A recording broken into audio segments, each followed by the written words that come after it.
Finally, the inconvenient truth about the green agenda. Just 2 days before a major United Nations climate change powwow in Cancun, Mexico, outrage growing over the co-chair of a UN climate change panel saying this: one must say clearly that we redistribute the world's wealth by climate policy. Now, Jonathan, you've been saying this is the real green plan all along. What do you mean?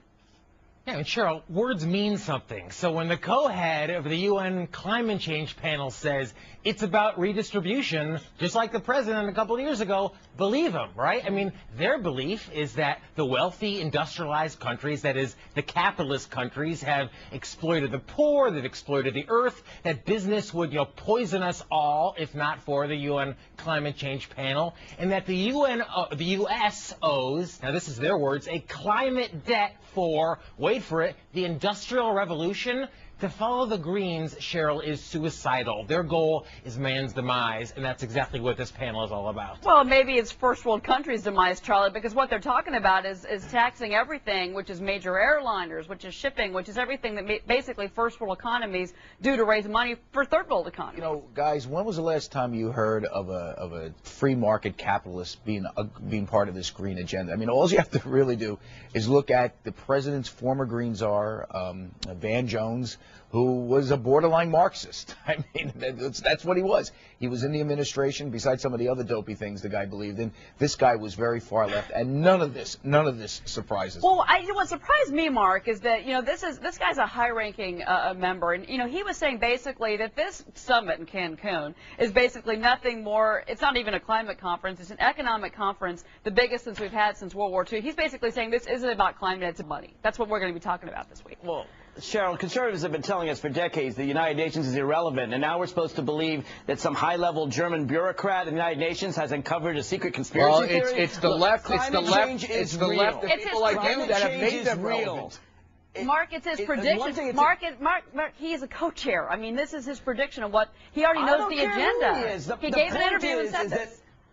Here's the point. We have island nations like Kiribati and Tuvalu in the Pacific that are looking to basically abandon their nations. In Washington, D.C., where I live, they're actually going to have to build these big storm walls to protect the National Mall from the upcoming tides, and people are still hiding their heads and pretending like global warming doesn't exist. I don't care what the bureaucrat says. Science is science, and because of these companies polluting the air, all of us have to take precautions. But wait, is the solution to climate change to punish first world economies and give money and redistribute money from first world economies to third world economies? We already kind of do that through charitable giving.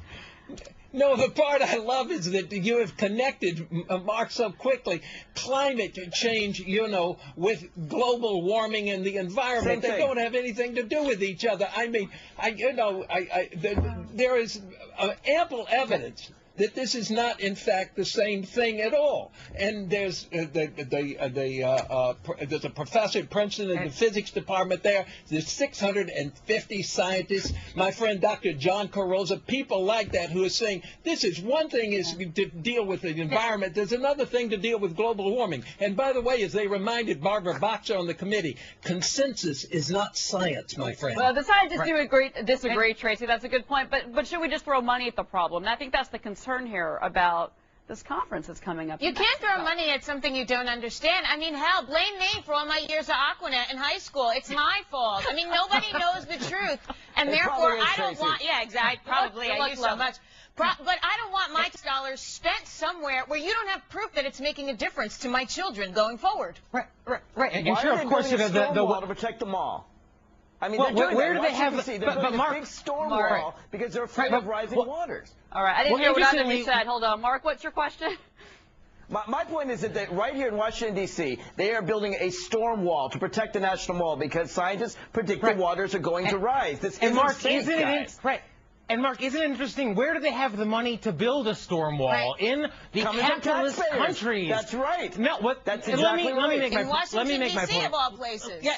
Well, that's the whole point, is that the more wealthy countries are the more capitalist countries, Mark, and the least wealthy countries are all the socialized backwaters that you idolize so much. So the science is not conclusive. I know you want to believe it is, but the taxes that the UN Commission wants to impose are very real. They're very real. Charlie, maybe it's too soon. Hold on, Charlie. Maybe it's too soon to start throwing money at the problem. Maybe we need more time, more research. Yeah, obviously we do. I just can't believe that Mark is sitting there saying that Americans should allow a UN committee to impose taxes on our citizens. I mean, you talk about, did we fight a war about that? I believe it was like in the late 1700s.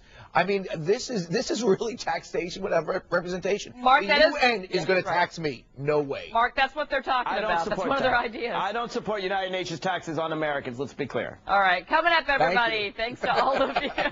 Go